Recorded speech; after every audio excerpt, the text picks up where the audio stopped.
Salut Radio Foot International, salut Annie Gassigné. Mon carton, il est vert.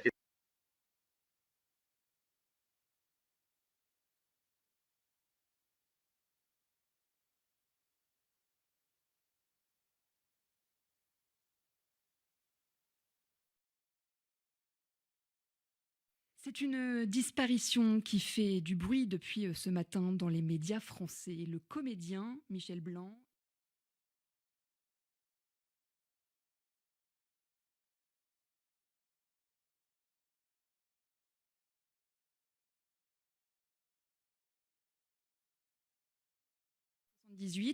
Michel Blanc y jouait l'inoubliable Jean-Claude Duss. Écoutez. C'est quoi vos prénoms? Sa femme a appris notre liaison par le premier shampooineur. Tenez-vous bien, elle a tenté d'électrocuter avec un séchoir. Oh là là! Bah écoutez, moi dans un autre genre, j'ai eu les polyvalents dans mon salon de beauté pendant 3 jours. Et c'est quoi vos prénoms? J'ai été tellement déprimée que j'ai cru que j'aurais pas la force de venir jusqu'au club. Parce que moi c'est Jean-Claude mon prénom. Allez, il ferait chier de me répondre, ces deux espèces de pétasses.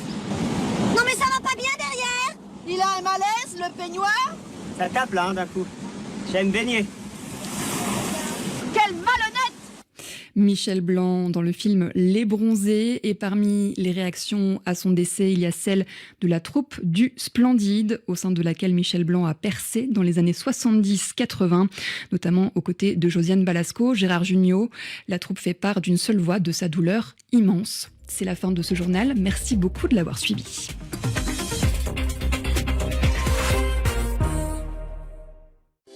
Les dessous de l'Infox, Sophie Malibaud. Comment faire passer l'invasion d'un pays souverain pour une guerre de libération? Dans son livre « Propagande, l'arme de guerre de Vladimir Poutine », Elena Voloshin raconte le long conditionnement des populations, la vérité historique monopole d'État, la distorsion voire la négation des faits et la construction d'une réalité parallèle. Les dessous de l'Infox avec Sophie Malibaud, tout à l'heure à partir de 17h30 TU sur RFI. RFI et France 24 présentent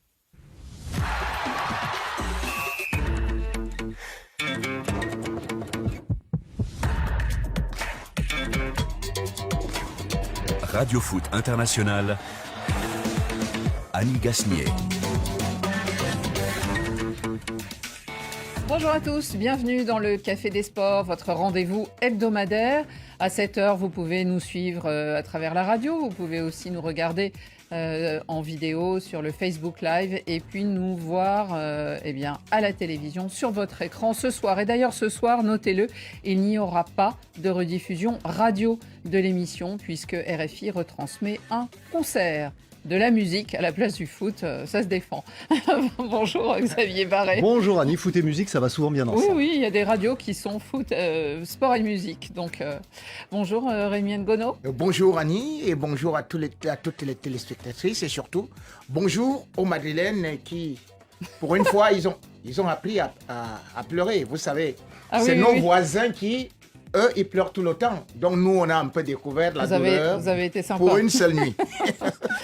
On verra ça et vous verrez, ça n'a pas échappé à nos auditeurs internautes et ça n'a pas échappé non plus à notre menu du jour. Et puis, l'invité aujourd'hui, alors, ce n'est pas un Camerounais face à vous aujourd'hui, Rémi, c'est... notre ami sénégalais. Bonjour Yoro Mangara. Bonjour Annie, bonjour à tous. Merci d'être là aujourd'hui. Mais c'est un lion. Un lion. Alors lui, oui, ça reste c'est le sage. Un vrai lion de la teranga. Un vrai lion, oui. Donc, en tout cas, très élégant notre lion aujourd'hui. Dans les débats du jour, nous commencerons par ce changement de règles des transferts. Alors, changement de règles ou changement d'époque? La Cour européenne de justice a rendu ce matin un arrêt qui va modifier les mouvements de joueurs entre clubs. La libre circulation des footballeurs en Europe ne doit plus être entravée conformément au droit. Les joueurs pourront-ils désormais rompre un contrat unilatéralement ou de nouvelles règles seront-elles édictées par la FIFA? Nous tenterons d'imaginer quelles seront les répercussions de cet arrêt. Des lions de la Teranga orphelins, alors que se profile la prochaine CAN, qui pour succéder à Aliou Cissé sur le banc de l'équipe nationale du Sénégal, lui qui était là depuis 9 ans et qui a offert sa première étoile à ce pays. Deux grands clubs à la peine, les Merengues battus par Lille, peuvent-ils rebondir en ce début de saison difficile? Carlo Ancelotti, le Mister, a-t-il la clé de leur réveil? Et les Diables Rouges de Manchester United, qui n'y arrivent plus en Première Ligue et difficilement en Ligue Europa, Ten Hag peut-il encore tenir? L'entraîneur de Man U, nous en parlerons. Il y aura aussi les cartons, les vôtres et les nôtres. Au générique de l'émission, David Finzel, qui m'a aidé à préparer l'émission avec Laurent Salerno, Yann Bourdelat et Adrien Toureau sont à la réalisation vidéo. Le Café des Sports, les débats sont ouverts. L'existence d'un litige lié à cette rupture de contrat fait l'obstacle à ce que l'Association nationale de football, dont est membre l'ancien... Alors, le monde du football dans l'attente. Cette décision de justice rendue publique donc ce matin au Luxembourg par cette dame que vous pouvez voir à l'écran, la présidente de la Cour européenne, Alexandra Préchal, va-t-elle bouleverser le cadre bien établi et les rouages des transferts? Une trentaine d'années après l'arrêt Bosman, l'arrêt européen lui aussi, qui avait supprimé les quotas de joueurs étrangers dans les clubs, l'arrêt Diarra modifiera-t-il les mouvements de joueurs entre les clubs? Alors une affaire à l'origine de cette décision de la Cour européenne, et je vous la résume parce que d'ailleurs elle n'est pas très longue, mais le footballeur international français Lassana Diarra contester la lourde amende à laquelle était soumise son envie de quitter le Lokomotiv de Moscou pour un club de Charleroi, le Royal Sporting. Ça n'avait donc pas pu se faire. Il avait fait un recours auprès de la justice belge et il y a eu les instances européennes. Pour la justice, les règles de la FIFA entravent le droit des personnes à circuler librement, que ce soit des joueurs ou simplement des ressortissants de la Cour européenne. Xavier Barré, on voit un peu partout la révolution, il y avait beaucoup d'articles qui anticipaient ce qui allait être dit. Mais selon vous, est-ce que c'est de nature à rendre plus libres les joueurs? Alors, à la lettre de la décision, oui, puisque en gros, ce qui est institué là, c'est le droit de démission. En fait, c'est ça l'enjeu. Jusqu'à présent, vous signez un contrat pour 3 ans, 4 ans, quand vous êtes footballeur professionnel, et puis vous devez aller au terme de ce contrat. Et si vous n'y allez pas, et que vous allez dans un autre club, cet autre club doit payer une indemnité de transfert qui correspond à peu près au salaire qu'il vous reste à avoir dans le club où vous étiez. Parfois, c'est un peu plus majoré par votre âge. Si vous êtes plus jeune, c'est un peu plus cher. Si vous êtes plus vieux, c'est un peu moins cher. Et donc, vous pouvez être à ce moment-là transféré.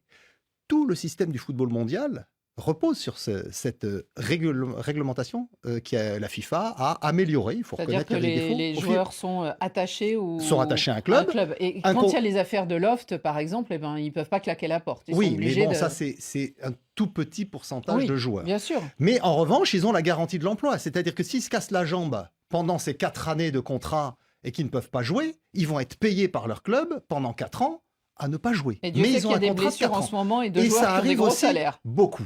Donc, jusqu'à présent, il y avait ce système, perfectible, mais plutôt bien équilibré. Et là, la Cour européenne de justice, par la biais de cette présidente, donc, a décidé de mettre presque tout le système par terre. Donc, on a déjà connu ça dans le football mondial avec l'arrêt Bosman en 1995 qui concernait les limites de nationalité, c'est-à-dire jusqu'alors, dans la plupart des pays, on avait droit qu'à 2 joueurs étrangers, voire 3 par club.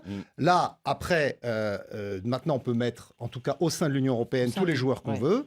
Là, ils sont en train de mettre par terre tout le système de l'économie du football pour obéir à la dogma, au principe de libre circulation des gens à l'intérieur de l'Union européenne, sachant que cette décision ne s'applique qu'au sein de l'Union européenne. Exactement ce Donc que j'allais préciser. Elle ne s'applique pas au Royaume-Uni puisqu'ils sont sortis de l'Union européenne. Elle ne s'applique pas à des pays comme la Turquie, la Russie, l'Ukraine et bien sûr l'Amérique du Sud, l'Afrique qui sont en dehors de l'Union européenne. Mais Yoro, cependant, alors bizarrement, la FIFA s'est déclarée satisfaite de cette décision ce matin en disant de toute façon, elle a dit, satisfaite de la légalité des principes clé du système des transferts qui, selon la FIFA, a été reconfirmé. Mais elle dit quand même que 2 articles posent problème. Est-ce qu'elle va chercher à les modifier, selon vous, ces articles, pour continuer à perpétuer ce système où il y a beaucoup d'argent qui circule, où il y a des agents qui aussi elle a intérêt à Nice. sont intermédiaires? Sinon, le football est mort. Imaginez-vous aujourd'hui qu'un joueur de football puisse signer un contrat d'1 an et être libre à la fin de la saison, parce qu'on va droit vers ça et ça va tuer l'économie du football, ça va tuer tous les grands clubs au monde. Aujourd'hui, vous prenez les clubs français, ils ne vivent que de vendre des joueurs, ils sont tout le temps ici pour former et vendre. Imaginez-vous maintenant si le joueur il peut partir libre à la fin de la saison. Comment un club comme Monaco pourra exister? Un club comme Marseille. Aujourd'hui, Greenwood, il met 45 buts à la fin de la saison. Marseille l'a acheté 30 millions. Si on met 100 millions d'euros, il doit partir. Marseille va renflouer les caisses. Mais non, il pourra partir libre. C'est une catastrophe pour le football mondial. On l'a vu avec l'arrêt Bosman. L'arrêt Bosman a tué tout l'écosystème du football des petits clubs. En 91, c'est l'Étoile Rouge de Belgrade. J'ai regardé l'affiche face à l'OM, mais Bergovic, Prozinecki, Savicevic, Mihailovic. Aujourd'hui, l'Étoile Rouge de Belgrade ne peut pas avoir ces joueurs-là. Parce que les meilleurs joueurs, immédiatement, sont captés ils vont ailleurs. partir. Il n'y a plus de limite. En 94, le PSG joue une demi-finale de Coupe des Coupes face à Arsenal. Ils mettent 3 joueurs. Valdo, Ricardo, Rai. Rai a été obligé d'aller aux tribunes parce que c'était la règle des 3. Donc, alors que maintenant, des fois, on se demande s'il y a un joueur français au PSG ou un joueur italien à l'Atalanta. Et ça va créer même, comment ça s'appelle? Ça va brouiller les cartes. Ça brouille les cartes et ça va créer de la magouille. On a vu après ce qui s'est passé avec les passeports, les faux passeports portugais. Les doubles nationalités européennes. Rémi, est-ce que vous voyez cette décision? Est-ce que vous anticipez déjà la décision du point de vue des joueurs? Est-ce que quand même c'est un bénéfice pour les joueurs? Ou finalement, ils seront quelque part muselés? C'est un bénéfice pour les joueurs, mais il faut aussi regarder l'employeur. Tout de suite, Monsieur Mangala nous fait comprendre nous fait comprendre que c'est une catastrophe parce que l'arrêt Bosman a créé ceci, mais on voit quand même que l'économie du sport a évolué. Ça n'a pas tué comme tu peux le prétendre. Non, mais ça a tué les petits clubs et les petits championnats. Les championnats moyens en Europe. Mais vous savez, vous ne verrez plus l'Étoile de Belgrade gagner la Ligue des Champions. Vous savez, c'est pour ça que la France est une grande puissance. Il y aura toujours des grandes puissances, il y aura des petites puissances. C'est comme ça la vie. Tous les doigts de la main ne sont pas égaux. C'est comme ça la vie. Donc aujourd'hui, nous avons ce qu'on appelle des grandes institutions qui prennent quand même aussi certaines décisions. Parce qu'il y a la clause libératoire qui reste quand même encore d'office, qui est applicable. Là, l'Union européenne ne va pas directement s'attaquer aussi à ça. Tout comme aussi, j'ai dit, bien évidemment, quand on dit les contrats, les joueurs peuvent partir. Oui, je vois que les joueurs partent souvent, parfois parce qu'ils ne veulent plus d'un club, peut-être parce qu'ils ne sont pas mis à l'aise dans ce club, ou peut-être parce que le club aussi ne veut pas d'eux. Mais cependant, dans le travail, il y a ce qu'on appelle justement les CDD, le contrat à durée déterminée et le contrat à durée indéterminée. Donc, justement, j'ai parfois vu des footballeurs qui voulaient partir, mais qui malheureusement, on était toujours obligé de leur dire que non, tu vas encore prolonger, sinon tu vas au loft, sinon on va te faire ceci, on va te faire toutes ces pressions-là. Mais moi, j'ai vu des joueurs comme ça, j'ai même vu Mbappé qui voulait partir du Paris Saint-Germain, qui avait déjà fait 6-7 ans, mais qui n'avait pas de possibilité parce que les présidents intervenaient tel autre. Oui, mais le problème, c'est qu'on s'attache à la situation de quelques superstars du football qui gagnent beaucoup d'argent. Le cas de Mbappé qui est volé Rémi Ngono est vrai, il a voulu partir, bon, mais il émarge à tellement de millions qu'à la limite, c'est vraiment un problème de riches, mais qui concerne que très peu de gens. Regardez, et peut-être on aura l'occasion de faire une émission, Annie, avec un délégué de l'UNFP, le syndicat national des footballeurs français. Allez sur leur site internet et regardez la liste des joueurs au chômage et des entraîneurs au chômage qui ont eu des contrats professionnels, qui ont été protégés pendant un certain temps parce qu'un entraîneur les avait recrutés dans un club, puis l'entraîneur a été viré. Mais comme ils avaient un contrat de 3 ans, de 4 ans, mais ils ont continué à gagner leur vie avec le football, même s'ils étaient souvent remplaçants. Et bien maintenant, ces joueurs-là, d'une année sur l'autre, ils seront à la rue. C'est des situations qu'on connaît d'ailleurs dans des pays où le droit est moins protecteur, dans d'autres continents notamment, où les joueurs sont virés du jour au lendemain, sans la moindre indemnité. Le système mis en place par les grands pays européens avec les négociations qu'ils ont fait avec la FIFA, notamment ce fameux règlement du statut et du transfert des joueurs, qui est un système, ok, rien n'est parfait, mais qui est plutôt équilibré pour le calcul des indemnités de transfert, eh bien ce système permet de réguler le marché du football. Et ce marché du football est indispensable aujourd'hui à l'économie du football français. Parce que c'est les plus forts qui parviennent toujours à plus ou moins recruter. régulé. Et les seuls qui ont intérêt à le déréguler, à l'arrivée... Même le fair play financier qu'on a voulu introduire, ça n'a pas régulé. Les seuls qui ont intérêt, je te rejoins Rémi Ngono sur ce sujet-là, les seuls qui ont intérêt à le déréguler, c'est les très riches. C'est effectivement Manchester City, le PSG pour le fair play financier, c'est le Real Madrid, la Juventus, le Barça pour la Super League, parce que eux, effectivement, ils sont sur une autre planète. Ils ont énormément d'argent et ils n'auront pas de problème pour avoir des joueurs pour jouer pour eux. Mais le joueur moyen qui galère de petit club en petit club, de championnat moyen en championnat moyen, lui, ce système-là, ça le protégeait. Aujourd'hui, ça le tue. On aura sans doute l'occasion d'y revenir et d'en reparler parce qu'on verra les conséquences. Parce que finalement, là, c'était un appel. Maintenant, il faut que la Cour de la justice européenne belge statue sur le cours d'appel de Mons, en finisse ouais. avec le cas Diarra et nous verrons les conséquences et l'évolution, parce surtout que les premières répercussions. Ça, c'est parti, Annie, vous l'avez rappelé rapidement, du fait que Lassana Diarra, en 2014, est allé cachetonner en Russie, et puis qu'en fait, il s'est rendu compte que c'était pas si bien que ça. Il a dit, je vais rentrer en Europe. Et puis là, on lui a dit, mais attends, t'as un contrat. Et ton contrat, il faut l'honorer. C'est 20 millions. Ou alors, il faut rembourser. Voilà. Exactement. Et 20 millions quand même pour un joueur qui a 29 ans, c'est un peu cher. Bah oui, mais c'est comme ça, t'avais signé un contrat. En tout cas, nous essaierons de vous informer des suites parce que ça peut être effectivement très important. Partons vers le Sénégal.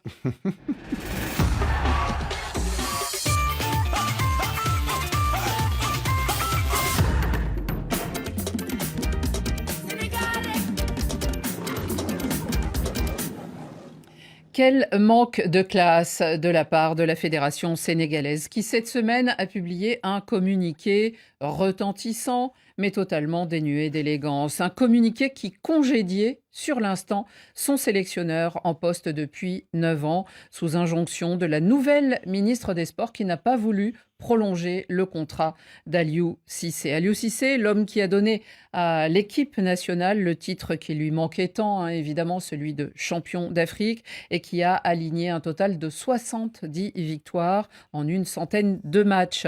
Aliou Cissé n'est donc plus sur le banc des Lions, qui, dans une semaine, ces Lions, ils vont jouer évidemment les éliminatoires, la 3e journée, ça sera ces fameux matchs aller-retour, 3e, 4e journée contre le Malawi. Une page est tournée, qui pour succéder à Aliou Cissé, Yoro Mangara, selon vous? Pour l'instant, Pour l'instant, oui. Parce que, alors, pour l'instant, il y a un intérimaire, il s'appelle Pape Thio. C'est lui qui va gérer l'intérim. Oui. Est-ce qu'il peut rester? Je ne crois pas. Je ne crois pas parce que Pape Thiaw n'a qu'une seule expérience avec cette équipe nationale du Sénégal, c'est lors du CHAN qu'il a remporté, le championnat d'Afrique des Nations. Mais après, derrière, il y a des noms qui circulent. Il y a Habib Beye qui a fait un excellent travail avec le Red Star, qui est potentiellement éligible. Génération, 2002, comme Aliou Cissé. Un autre élément de 2002, c'est Omar Daf, qui est à la tête de... Ancien de Sochaux. Sochaux, qui est à Amiens maintenant, en Ligue 2 française. Et puis, il y a un 3e, voire 4e. Le 3e, c'est Mbaye Leye, qui est en Belgique, qui fait un excellent travail avec Serein, qui a été l'entraîneur du Standard de Liège. Il a entraîné de grands clubs en Belgique. On lui avait parlé à ce moment-là, d'ailleurs. Voilà, exactement. Et le 4e larron, c'est Hervé Renard. Il y a toujours un renard derrière. Toujours. Moi, Xavier ? Oui, je suis assez perplexe sur cette situation parce qu'effectivement, la façon dont ça s'est passé, c'est très regrettable. Le timing est incompréhensible. Voilà. Décider ça à la veille du moment où il doit communiquer sa liste. Et puis d'ailleurs, finalement, on officialise la liste qu'il avait établie. Maintenant, il y a un élément, je crois, qui est important de préciser aux auditeurs de RFI, c'est que vous avez évoqué que la fédération l'avait congédié. Mais en fait, Aliou Cissé, depuis plusieurs années, ces contrats, il les négociait directement avec la présidence de la République et donc le ministère des Sports. Il squeezait la fédération, en fait. Et du coup... je ne crois pas, ça a toujours été comme ça chez nous. Augustin Senghor l'a toujours protégé et à l'arrivée... Non, mais il faut, pour finir, là, il y a eu un changement de pouvoir politique au Sénégal. Et donc, Aliou Cissé était très lié à l'ancienne présidence. Et je pense que c'est pas un problème sportif, on a bien compris, c'est un problème politique en fait. Et du coup, c'est dommage, ce nouveau, on peut le déplorer, mais c'est une Sénégal, réalité. On n'avait pas la sensation que c'était que le politique primait sur le sportif, moins, même si le politique paye, on le sait. Voilà, donc comme il était salarié entre guillemets directement de l'État, on est d'accord sur la manière qui effectivement tombe très mal, le timing est vraiment très mal choisi. Malheureux. Maintenant, voilà, Aliou Cissé avait un vrai pouvoir et qu'il avait justifié sur le terrain. Il l'a construit avec une liaison privilégiée avec un pouvoir politique qui n'est plus en place. Donc du coup, il se retrouve fragilisé et le pouvoir politique décide de changer de tête. C'est malheureusement ce qui arrive quand on est à ce niveau d'influence, je serais tenté de dire. Rémi, selon vous, qui pourrait reprendre ces lions de la Teranga ? Puisque c'est les pouvoirs politiques qui choisissent, donc il faudrait aller demander au chef du gouvernement ou au chef de l'État. Parce que c'est malheureusement ça, et c'est ce que Xavier Barret vient de dire tout de suite, parce que lorsque vous évoquez ce cas, c'est justement le mal de l'Afrique. Parce que quand vous regardez quand même... On se demandait si ça se camerounisait un petit peu. Oui, ça se camerounise. C'est-à-dire que vous avez un entraîneur là qui vous a trouvé dans un chaos dans l'abîme, c'est-à-dire avec en 2012, 2013. Derrière Giresse, venir derrière Giresse. Derrière Giresse, 103 matchs, et on vous dit que le gars a quand même réalisé un exploit jusqu'à seulement 13 défaites presque en 10 ans. 13 défaites. Il a marqué 165 buts. Parce que je vois certains là qu'on a essayé de monter. C'est des politiques qui montent, les supporters, dans des stades, pour aller crier contre Aliou Cissé. On dit non, il est trop défensif, mais le gars a inscrit 165 buts. Et de surcroît, il n'a encaissé que 60 buts. Oui, Sadio Mané a inscrit 38 buts. 38 buts et 39 buteurs différents. C'est-à-dire que offensivement, défensivement, voilà une équipe qui a réussi à vous séduire. Le gars vous a ramené ce qui vous manquait comme trophée. Le gars allait avec vous pour 2 qualifications à la Coupe du Monde. Et c'était l'équipe la plus séduisante. Moi, j'ai vu comment est-ce que ces lions ont marché sur les moutons du Cameroun à la CAN. Et puis, malheureusement, bien évidemment, chaque équipe, comme le Real est tombée, ils sont aussi tombés parce qu'on ne peut pas tout simplement gagner. Mais aujourd'hui, on me fait comprendre qu'il faut trouver quelqu'un qui est meilleur que lui. Je ne trouve pas meilleur que lui parce que, déjà, même pour le renouvellement des effectifs, je me rends quand même compte que Aliou Cissé a fait venir au moins 139 joueurs nouveaux qu'il a eu à injecter. Et il savait toujours comment donner de la confiance. Aujourd'hui, je me rends compte que c'est de la lâcheté parce qu'on l'appelait El Tactico. Ça, c'est le surnom qu'on donnait aussi à Macky Sall. Donc, c'est quand même une certaine lâcheté du nouveau régime. Comme le dit malheureusement un proverbe africain, mieux vaut avoir un lion féroce devant soi qu'un chien traître derrière. Bon, donc Rémi, il reste avec Aliou Cissé, il n'a pas envie de choisir un successeur potentiel. C'est Sadio Mané, a-t-il réagi à cette... Ils ont tous réagi, Sadio Mané, Kalidou Koulibaly, j'ai vu Niakhaté, tout le monde a réagi. Parce que quand même, Aliou Cissé est là depuis 9 ans, mais avant aussi, il était là avec cette génération. Aux Jeux Olympiques, ils font quart de finale, c'est pas rien. La Coupe du Monde en 2012. Ouais, la Coupe du Monde 2018 quand même, l'équipe ne s'est pas qualifiée en 8e de finale pour un carton jaune de plus. On se souvient de l'épisode. Franchement, il a un bilan extraordinaire à lui. Moi, en privé, je lui ai maintes fois dit qu'il pouvait partir, c'était l'heure de partir. Il devait partir tôt ou tard.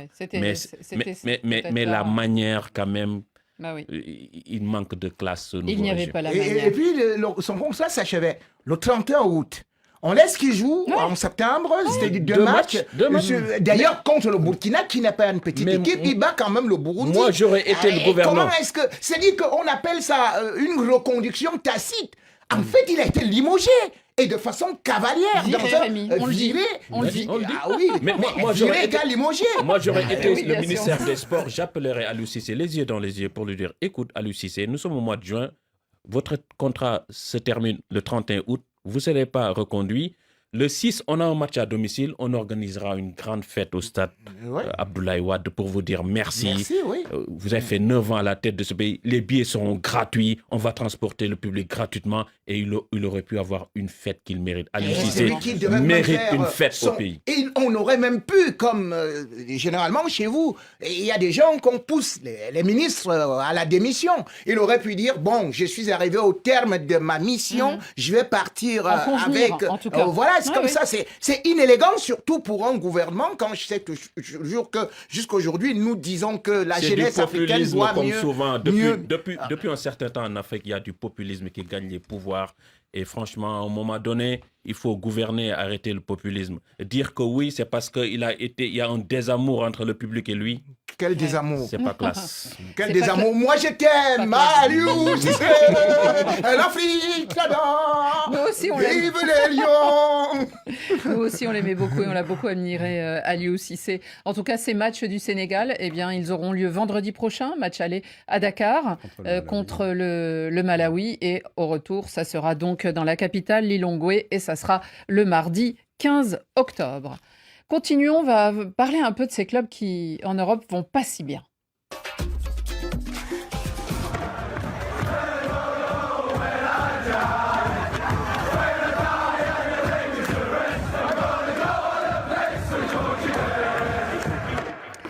Incroyable scénario hier soir dans le stade des Dragons. C'est Harry Maguire, le défenseur anglais mal aimé, on peut le dire, si mal aimé, qui a sauvé les Red Devils de la déroute. C'était donc de la Ligue Europa.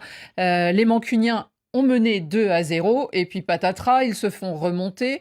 Ensuite, ils sont menés 3-2 jusqu'à la 50e minute et sur corner à la 91e minute. Spectaculairement, c'est Harry Maguire qui arrive à inscrire un but, score final 3-3. C'était surtout les 42 000 supporters essentiellement de Porto qui... n'était pas à la fête. Pour une équipe, en tout cas, qui venait d'une déroute à Old Trafford, sur sa pelouse, encore 3 buts, 3-0 face à Tottenham. C'était en championnat, et en championnat, je crois qu'ils sont 13e à cette heure. Est-ce que Xavier Barré, Harry Maguire... Après, vous aurez la réponse. A sauvé Ten Hag. A sauvé Ten Hag, ou n'a fait que retarder l'échéance, parce qu'on l'avait dit cette semaine, je crois que c'était Bruno Constant ou Salim Bongali, je ne me souviens plus, qui avait dit peut-être que durant la fenêtre internationale, Eric Ten Hag pourrait ne pas survivre. Oui, c'est effectivement en général les périodes qu'on utilise pour faire sauter un entraîneur. C'est pendant les périodes internationales, parce que pendant ce temps-là, les internationaux sont partis. Il y a 10 jours pendant lesquels il n'y a pas de match. Et on peut se retourner. On peut installer un nouvel entraîneur, négocier le départ de l'autre, parce qu'il y a aussi souvent beaucoup d'argent en jeu dans ce genre de rupture de contrat. La nouvelle décision pourra rentrer en compte. Alors après, il y a un nouvel élément aussi, c'est que Manchester United est en train de changer de main. C'est le patron d'Ineos, qui est également le patron de l'OGC Nice, Radcliffe, qui est maintenant, l'homme le plus puissant. Jean-Claude Pan à côté. Voilà, donc du coup, ils ont forcément, il y a une redistribution des rôles et c'est le moment idéal, je serais tenté de dire, pour changer la direction du club, en tout cas au niveau sportif. Ils ne l'ont pas fait cet été pour une raison très simple. Alors, on en avait parlé ici dans cette émission, même Rémi Ngono était d'accord, puisqu'ils avaient battu Manchester City en finale de la Cup. Ten Hag avait sauvé sa saison. Mais si, tu l'as dit. il avait sauvé la saison de Manchester United. Bon, ils remportent la Cup et ils battent en finale Manchester City. Hier. Donc à partir de ce moment-là, Ten Hag, il pouvait repartir.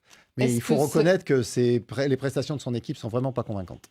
Rémi, pourquoi cette équipe de Manchester United a l'air de marcher d'une façon aussi claudicante, on va dire, alors qu'il y a quand même un effectif qui est fort? Alors hier, ils ont fini à 10 en plus, le capitaine Bruno Hernandez qui s'est fait exclure. Qu'est-ce qui ne va pas à Manchester United? Il y a 2 ans, ils avaient fini finalement au boulet de canon, on se souvient, ils avaient réussi à accrocher l'Europe, ils étaient 4e, si je ne me trompe pas. Qu'est-ce qui se passe? Pourquoi si inégal? Mais c'est là où justement... Est-ce que c'est l'entraîneur? C'est bien sûr l'entraîneur. Parce qu'il faut savoir que déjà l'année dernière, il a réussi un exploit incroyable. C'est-à-dire que cela ne s'était pas produit depuis 38 ans. C'est-à-dire que Manchester United a eu 5 défaites en 10 matchs. Cela ne s'était plus jamais produit. Et ce qui est extraordinaire, Vous c'est appelez que ça un exploit? c'est un exploit. C'est un exploit de le faire. Parce que c'est incroyable. Vous vous rendez compte que pour les 10 derniers matchs européens de Manchester United avec Ten Hag, c'est une seule victoire. Et vous vous rendez compte que chaque fois, il se fait remonter.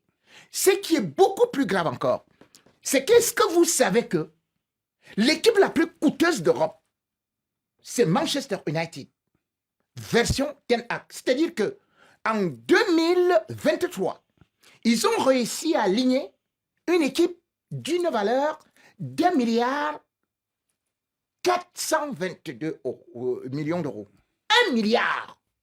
C'est-à-dire que l'équipe la plus chère du Real Madrid qu'on avait vue, c'était 1 milliard 3. Donc actuellement, l'effectif de Manchester United dépasse celui de Manchester City.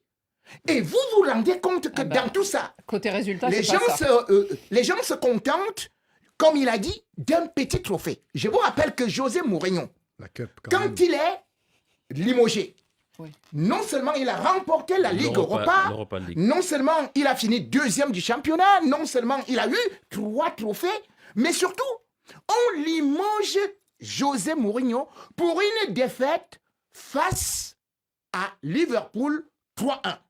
Mais ce monsieur, lui, il nous a pris Varane. Varane est devenu plombier. Il nous a pris Casemiro. Casemiro est devenu charpentier. Il a même transformé Cristiano Ronaldo en Zozo. C'est-à-dire que tous les joueurs qu'il a pu recruter, vous vous rendez compte qu'en 2022, il a recruté pour 440 millions d'euros. L'année dernière, 200 millions d'euros. Mais c'est pas possible. Plus il y a un proverbe africain qui dit, plus la montagne est haute, plus l'herbe est courte. Bon, en tout cas, Maguire, qui avait été envoyé ailleurs, quand il est revenu, finalement, il est quand même très utile. Déjà la saison dernière. Est-ce que on pourrait dire, peut-être, Yoro, qu'on est encore dans l'après Ferguson? Non, moi, je crois que ça, c'est fini. Parce qu'il est parti quand même depuis plus de 7 ans. Le problème, c'est... Mais il n'y a pas de stabilité. Mais les choix des joueurs aussi de Ten Hag. Sur le banc. On ne peut pas aller prendre De Ligt, qui était remplaçant au Bayern de Munich, et Mazraoui, qu'on voit à l'écran, qui ne jouait pas. On va prendre Ugarte, qui était remplaçant au PSG pour presque 70 millions. On va prendre Zerze, qui a marqué 12 buts avec Bologne sur une série A. Mais vous avez pris Andro Nana. Andro Nana était bon au niveau de Manchester, au niveau d'Inter. Aujourd'hui, Andro Nana est devenu manchot. Mais c'est quelle histoire ça? Mais s'il est bon, tous les joueurs sont mauvais devant lui. Même Sancho était bon à Dortmund, non? Oui. Mais je vous parle des choix. Jadon Sancho, c'est pas un grand joueur, c'est pas un top joueur pour Man United. Man United, c'était quand même Rooney, Cristiano Ronaldo, des Tevez. Aujourd'hui, il n'y a aucun joueur de Man United qui peut être titulaire à City. Même Ronaldo est devenu mauvais là-bas. C'est pas un vrai argument, ça, parce que tous les entraîneurs, ils prennent des joueurs et puis ils font une équipe. Parfois, ils prennent des grands joueurs, parfois, ils prennent des prospects. Ils pourraient même les améliorer. Mais bien sûr, et c'est ça le problème dans Manchester United, c'est qu'on accumule, comme les entraîneurs changent souvent, on est à des effectifs pléthoriques avec des joueurs qu'on fait venir, qu'on accumule, qu'on essaye d'aligner, et puis ça marche pas, puis on les garde puisque ils ont des contrats. Voilà, des contrats. Alors, ils se sont très bien payés, donc ils n'ont pas envie d'aller voir ailleurs, et on se retrouve finalement avec des effectifs ingérables. Mais là, dans le cas de Ten Hag, on lui a laissé un peu de temps. Ça n'a pas toujours été le cas. Et je trouve, saison, c'est sa 3e saison. Alors la première n'était pas complète, mais je trouve que dans le jeu à l'arrivée, c'est pas convaincant parce que c'est un gars qui arrivait avec des références. Il avait fait du bon travail aux Pays-Bas. On lui a donné effectivement, et là je rejoins Rémi Ngono, la possibilité de faire venir des joueurs qu'il avait eu aux Pays-Bas, donc il y avait un peu la même culture. Et le rendu est pas bon. Le rendu est pas bon. Joueurs, mais Xavier, au fait, quand on prend un joueur, on ne regarde pas seulement son talent. Il faut voir est-ce que mentalement, c'est un joueur qui peut supporter la pression de Man United. Ces joueurs que j'ai vus, depuis qu'il est là, Ten Hag, prendre le Brésilien qui était sur le côté à 100 millions d'euros à l'Ajax d'Amsterdam, c'est une folie. Je suis désolé. Oui, alors lui, Anthony, tout de suite là, Annie, je lui disais, quand on prend Casemiro, il était la clé de voûte du Real Madrid. Ouais. Il est devenu nul. Il a pris quand même Varane. Nous, on était en pleurs. Mais par la suite, regarde ce qu'il est devenu. Tu vas me dire qu'ils ne connaissent pas la pression. Cristiano Ronaldo a dit, ce n'est pas moi le problème, c'est ce monsieur. C'est ce monsieur. Alors, En tout cas, oui, Xavier. Non, mais juste Manchester une phrase. United aujourd'hui n'est plus un club qui a de premier choix en fait. Bah donc ils sont obligés d'aller sur le deuxième marché. Donc ils récupèrent des joueurs comme Varane et Casemiro qui sont un peu en fin de carrière. On a vu Varane était tout le temps blessé. Casemiro, quand il est arrivé, c'était oui, très mais bien. Casemiro, il est moins bon aussi. Bruno Fernandes, tout le monde voyait qu'il était le moteur de l'équipe. Il n'y a pas de longtemps, et même de l'équipe du Portugal. Rémi. Donc, Manchester United, il y a encore un test avant la fameuse trêve internationale. Alors, qui sait, ça sera à Aston Villa, le Aston Villa de Unai Emery, qui vient juste de battre le Bayern Munich sur sa pelouse. Donc, ça risque aussi. Ligue des Champions. Il risque de se passer des choses. Le match, ça sera dimanche après-midi pour ceux qui veulent le regarder. Bon, il y a un autre club, je crois, grand club européen, qui a quelques problèmes.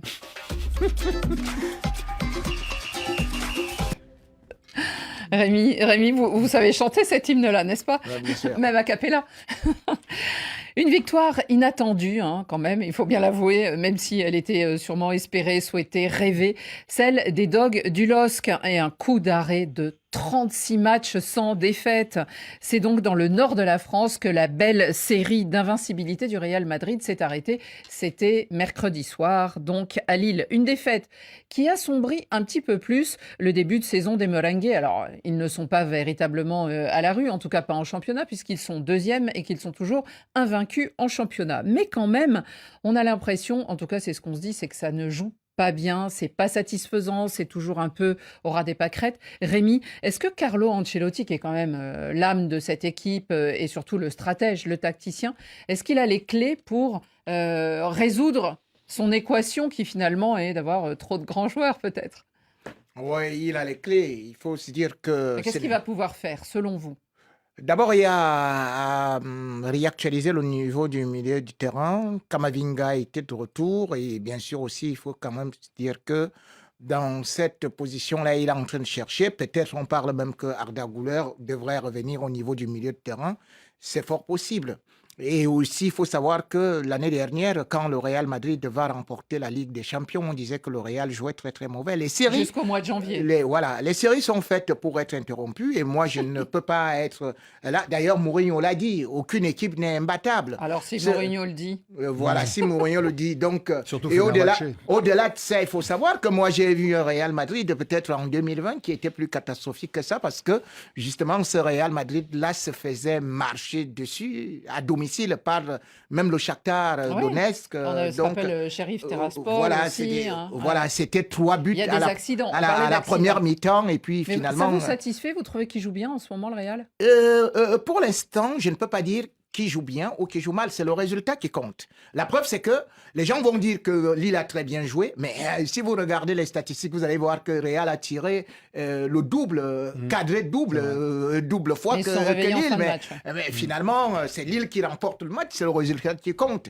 Donc pour moi, aujourd'hui, ce Real doit se refaire dans la mesure où, justement, c'est une équipe qui, faut-il le dire, s'adapte comme aussi... Zinedine Zidane, on disait qu'il n'avait plus de solution, qu'il n'avait plus d'équation, qu'il n'avait plus de possibilité parce que justement, même Cadix, qui était en promu, avait battu le Real Madrid et finalement, Zinedine Zidane avait réussi à relancer la grosse machine. Le Real Madrid, c'est la Maison Blanche, c'est la maison même submersible et bien évidemment, vous le savez, Saint-Exupéry, l'homme se mesure sans se découvre à l'obstacle. Aujourd'hui, un grand homme, c'est quand tu trébuches, tu te lèves et là tu avances, les soldats de la Maison Blanche en avant, on va détruire les suivants. C'est possible, tu trébuches dans la surface de réparation, comme ça tu as un penalty. Et moi je suis très inquiet, Rémi Ngono, ça fait 3 matchs que le Real Madrid n'a pas eu de penalty. Donc je pense que ce week-end ils en auront un contre Villarreal. J'espère bien que tu es au courant que les arbitres maintenant, Negro, Rémi, Yoro, ce qu'on peut se dire, c'est que dans ces soldats du Real Madrid, il y a quand même des choses, c'est qu'on voit que Vinicius est moins impactant que la saison dernière, même s'il a encore... Mbappé, là, il était un peu encore blessé de la cuisse gauche. Donc, est-ce que ces soldats, en ce moment aussi, ils ne sont pas au top de leur forme? Mais c'est ça le problème d'Ancelotti. Mais je crois qu'ils ne sont pas au top de leur forme et c'est normal. Ces grands clubs sont programmés pour être en forme au mois de mars. Oui, je sais. C'est comme ça. Donc aujourd'hui, ils vont essayer il y a quand même beaucoup de matchs jusqu'au mois de mars. Non, ils vont être dans la... Là, ils ne sont pas encore largués, ni en championnat, ni en Ligue des Champions. Ah non, et autre chose, je crois qu'ils n'ont pas remplacé cette saison Toni Kroos. Oui. Parce que dans ce milieu, il n'y a pas de lien entre le milieu et l'attaque. Ça ronronne parce que il n'y a pas ce joueur intelligent qui peut, sur une passe, casser des lignes, qui peut, sur une passe, faire une ouverture de 40 mètres pour Vinicius. Et ça se voit. Peut-être qu'à la trêve, au mois de janvier, ils vont essayer de trouver un joueur dans ce secteur de jeu.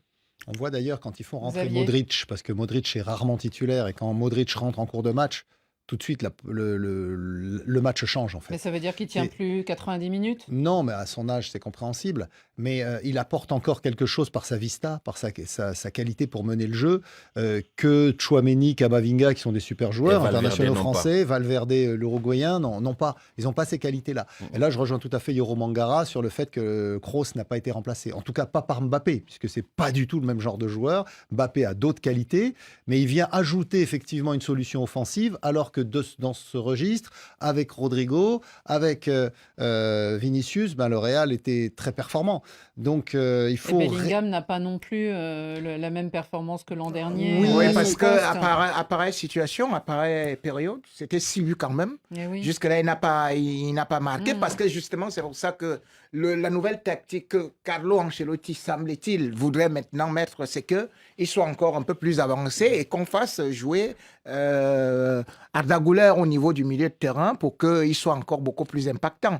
Je crois que avec un certain nombre de réaménagements, le Real pourra toujours trouver. Ils sont sortis d'une saison où il y a eu l'Euro, où il y a eu la Copa. C'est des saisons qui ont été très longues.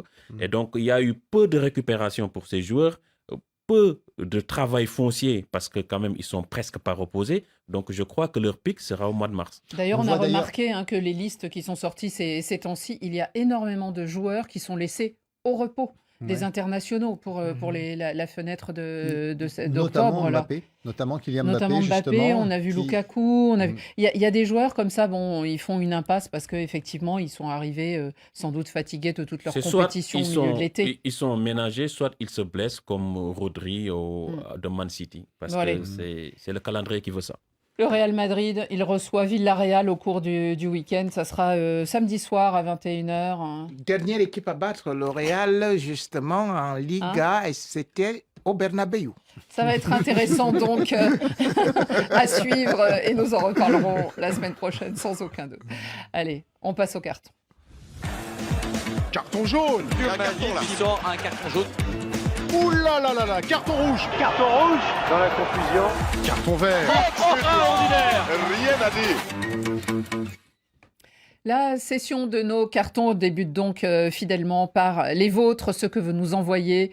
Cette cuvée est particulièrement intéressante, vous allez voir. Très bon vin, très bonne cuvée sélectionnée par David Finzel. Et il y a des filles. Salut Radio Foot International, salut Aniga Signé. Mon carton, il est vert et s'adresse à l'ancien entraîneur du Sénégal, M. Aliou Cissé, pour ses 10 ans passés à la tête du Sénégal en tant qu'entraîneur. Bonne chance dans sa nouvelle carrière et beaucoup de courage. C'est Yassole Kabié, depuis Lomé, Togo. Bonjour mesdames et messieurs, moi c'est Ali Abbas en direct de la République centrafricaine, Bangui, la capitale.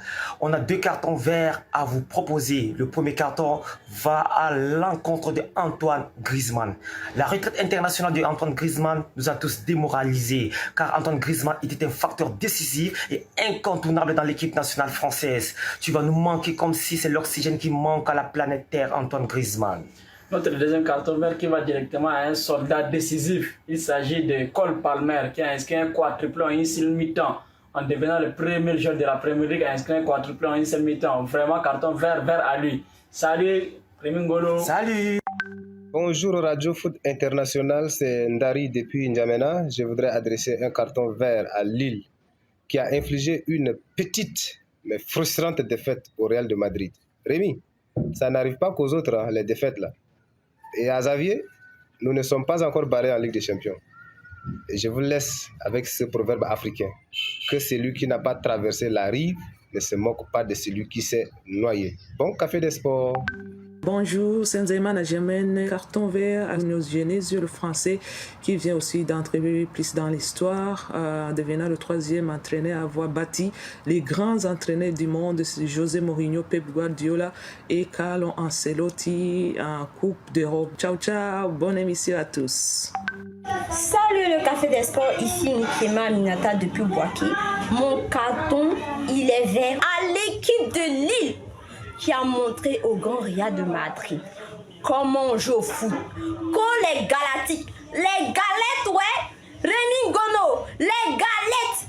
Il y a un proverbe africain qui dit « Quand le singe ne voit pas son derrière, il se moque des autres singes ».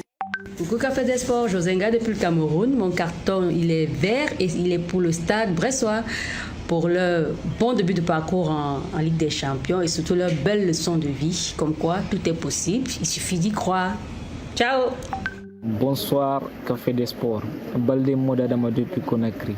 Aujourd'hui, j'adresse un carton jaune à France Football de ne pas avoir mis Serhou Guirassy dans le top 30 des nominés pour le Ballon d'Or 2024. Vu ce qu'il réalise, c'est l'un des meilleurs numéro 9 en Europe actuellement. Je suis Elias Douamba depuis Abidjan et j'adresse un carton vert à la Côte d'Ivoire qui reçoit 6 nations la semaine prochaine pour les éliminatoires de la CAN 2025 au Maroc. Chapeau, carton vert à vous, bravo. Je suis Odon Mouindo depuis la RDC dans la ville de Goma. Aujourd'hui, j'aimerais attribuer un carton vert à l'équipe nationale de la RDC des moins de 20 ans qui ont remporté les tournois INIFAC qualificatifs pour la prochaine édition de la Coupe d'Afrique des Nations dans la catégorie des moins de 20 ans. Un parcours exceptionnel, magnifique pour ces fauves congolais qui ont en tout cas bien défendu les maillots de l'équipe nationale de la RDC. Désolé Rebingono, on a battu le Cameroun en demi-finale. Merci beaucoup, carton vert pour nos léopards. Bonsoir la radio RFI, j'espère que vous allez bien. Ici Mohamed depuis Burkina Faso, à beaucoup de plus précisément. J'aimerais donner un carton vert à tous les auditeurs de la radio RFI au Burkina Faso ici. Malgré qu'il n'y a pas de RFI, on reste accroché au podcast et à l'internet pour pouvoir suivre nos différentes émissions. Bonsoir à vous, big up. Et c'est une vraie prouesse. On vous remercie d'essayer de nous suivre, même si on n'est plus diffusé. Et sachez que David Finzel a laissé un petit bout de son cœur du côté de Bobo Dioulasso, une ville qu'il connaît bien dans le nord du Burkina Faso. Allez, les amis, on a un peu de temps, alors on y va sur les cartons. Rémi, rouge ou vert ? Vert. Ah bon. Vert à Fabrice Sondois. Parce que ce qu'il a fait en Ligue Europa est exceptionnel avec 5 arrêts. On croyait qu'il était fini. On l'avait vu ici dans un championnat où on ne lui faisait pas confiance. Mais il a prouvé vraiment qu'il est prêt et surtout très compétitif. Mais surtout, là où je suis un peu en colère, c'est que malgré tous ses succès, malgré ses prestations, il est en Ligue Europa. Avec Riga, un club de Lettonie. Avec un club de Lettonie. Alors, je suis surpris que le sélectionneur du Cameroun ne fait pas appel à lui et préfère aller prendre des joueurs ou alors des gardiens de but qui ne jouent même pas en club ou qui sont même parqués quelque part comme réservistes en Afrique.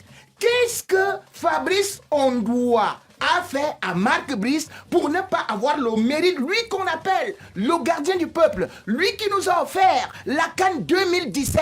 Marc Brice, on t'offre Fabrice Ondoa, mais tu refuses, comme le dit un proverbe africain, vous offrez un château à une vache, elle préfère l'étable.